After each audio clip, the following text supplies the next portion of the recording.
If you know and you've been following for a while, then you know that my background is in recruiting. I used to do job placement, like all of those things at the national level. And so I love questions like this because I can also relate it to courses, okay, and how you're going to show up for the people that you're meant to serve. So let's jump into this topic from the standpoint of recruitment, job placement, college applicants, all of those things first, and then I'll relate it to courses.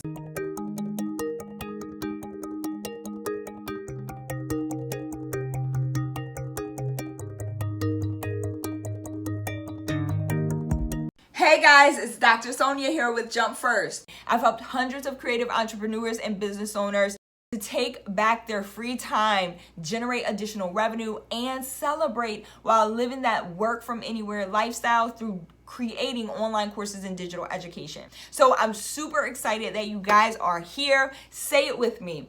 Done is better than perfect. Master one thing at a time. Practice makes better. And this has to work. Right? Let's get it. An awesome party peeps. It's Dr. Sonia here with Jump First. And today I'm going to bring you a really near and dear topic to my heart. Is based on some of my previous experience. And I want to answer a question. I received this question via email yesterday. And I was like, what better way, okay, than for me to create a video about it? And so today's topic is, why do I keep getting rejected? All right, and I want to talk about it from this perspective. So yesterday, I received this email from a gentleman who said, what is some good advice for college graduates who have been applying but keep getting rejected for job opportunities nowadays? Okay, and this is something, if you know and you've been following for a while, then you know that my background is in recruiting. I used to do job placement, like all of those things at the national level. And so I love questions like this because I can also relate it to courses, okay, and how you're going to show up for the people that you're meant to serve. So let's jump into this topic from the standpoint of recruitment, job placement, college applicants, all of those things first, and then I'll relate it to courses. So a lot of times the reasons that I saw applicants when I was in the recruiting field get rejected is because they were too focused on the outcome, okay? Now, I'm not telling you not to focus on the outcome. The outcome, of course, is to land the job, to get what it is that you want and what you need, all right? But a lot of times the resumes that would come through were overgeneralized, oversimplified, okay? They were standardized resumes. This happens a lot with trying to attract in the coaching space, in the mentoring space, trying to attract different customers and clients to your programs. You are overgeneralizing. You are standardizing content that you need to be niching, okay? So when I'm submitting a resume, or when I would have clients submit a resume for different jobs, I would help them tweak their resume based on the jobs for which they were applying. Okay, so you can't submit a standardized resume or some resume that you have sent out to 20 other places, and then you're trying to send it to this one place and land this job. You have to pay attention to detail. You have to figure out, pro tip, what is the challenge the company is currently facing? Because the reason that they're hiring someone in the first place is so they can overcome some issue, some challenge, right? Find a solution that's going to move them closer to their goals, okay? So speaking from the business standpoint, I need somebody to come in and fix this thing that's happening because I either A, don't know how to, B, don't have time to do it, okay? Or C, I just don't want to do it. So I want somebody else to do it for me. So I need to hire this person. So knowing that, right, you're going to shift your perspective a little bit as the person who's submitting a resume to be hired to, what skills do I provide? What knowledge, experience, what wisdom can I bring to this role that's going to help this employer solve this problem? You need to tweak your resume. The resume that you are sending out, the resume that you are dangling in front of this employer is not in alignment with what it is that they're looking for. Okay, so that is Number one, stop standardizing your content, and we'll apply that to courses too. So when you are creating content to attract your ideal, your dream customers, your dream students, your dream buyers, stop standardizing your content.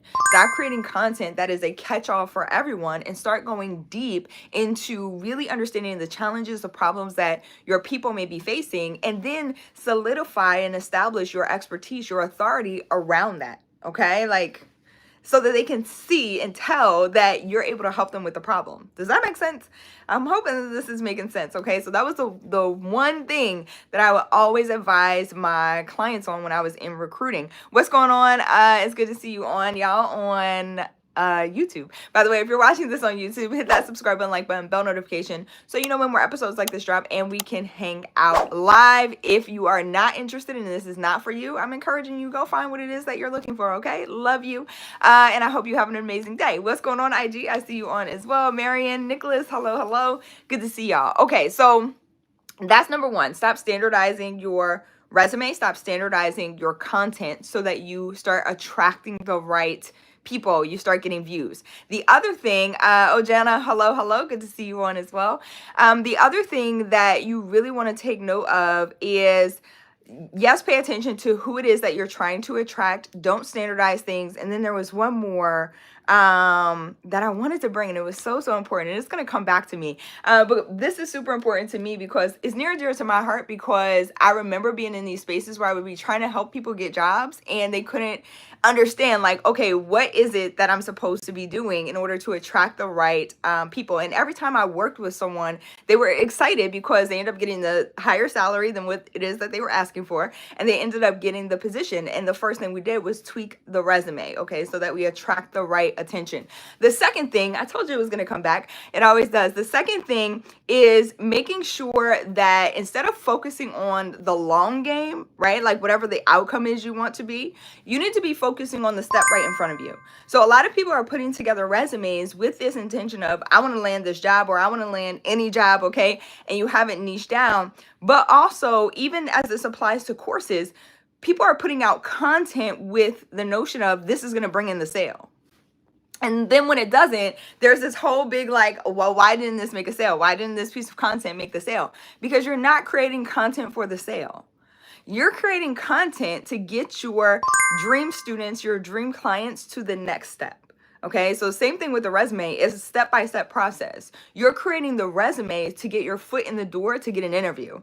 Okay, once you get the interview, then it's your job to sell your skill sets, your knowledge, your capabilities, your ability to help this company solve this problem, and why you're the right candidate, the best candidate, okay, to come in the door. It's not about thinking about competition. That's the other thing that distracts us. Pro tip is focusing on competition, focusing on what everyone else is bringing to the table, what other resumes have been received, who else is interviewing.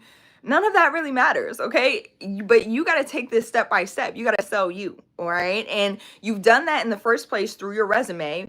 And pro tip, on your resume, you want to include numbers. You want to include these measurable items, these measurable things that are going to help people see your proficiency in this particular area, okay? Same thing with courses and programs that you want to sell. Measurable stuff, okay? A lot of things feel intangible sometimes to us, but I promise you everything can be measured, okay? So just think about advice that you've given in the past, how you've helped somebody else get and achieve what it is that they wanted to achieve, things that you've done if you're taking this advice based on resumes and those sorts of things. What's going on, Money Man? I see you on. Hello, I like your screen name.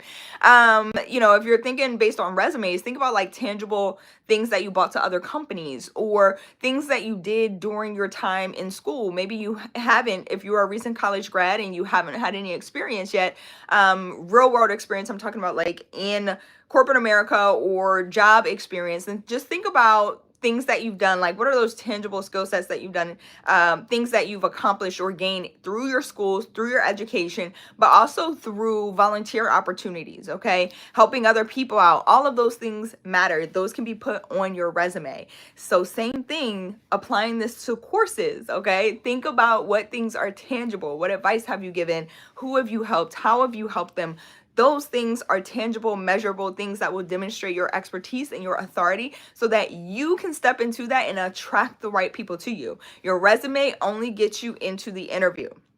That's what you need to be thinking about. Not like my resume is going to get me this job, because it's not. It's you that's going to get you the job. Okay, it's you. It's when you show up to the interview. It's your charisma, it's your personality, it's how you talk, it's how you explain things, right? It's the body language, it's all of those things. That's what's going to push you into the job. The resume gets you in the door. Okay, so your content regarding courses gets you in the door. It gets you a conversation. It gets your people to the next step, which means, pro tip, you got to have systems on the back end that are helping navigate your clients through to the next step. So stop creating content, y'all. Okay, stop creating content that is in your mindset forcing or going to make somebody buy. Focus on creating content that encourages and establishes your expertise, your authority, and encourages your dream clients and students to take the next step with you.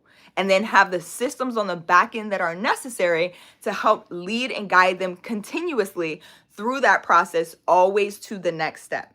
I hope that this makes sense. I hope that this is helpful. And I hope this answered your question to that person who sent that email yesterday. I'm going to make sure that I specifically and personally send you this video back so that you can get the answers, okay? And if you have follow-up questions, let me know. But I'm so excited that you felt comfortable and trusted me as your coach or mentor to help guide you through the answers to that question. So thank you so much. Keep sending in questions. If you have a question that you'd like to be answered, maybe I'll start a series. I'm excited about this. Then go ahead and send an email to hello@jumpfirst.org. Again, it's hello@jumpfirst.org is where you can send in your questions. If you're interested in packaging your knowledge, what you know, into the format of a course, I teach a live class on Thursdays. There's one happening today. All right. So if you're interested in understanding the nuances and what systems you need in place in order to get your courses up and running, get them out to the right people, go to jumpfirstacademy.org/VIP. Okay. jumpfirstacademy.org/VIP.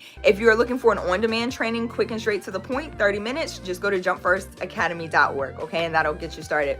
I love y'all so much. I thank y'all so much for being here. Thank you for listening, per usual, and keep believing in you because I believe in you. I will see y'all back here tomorrow. Bye, y'all.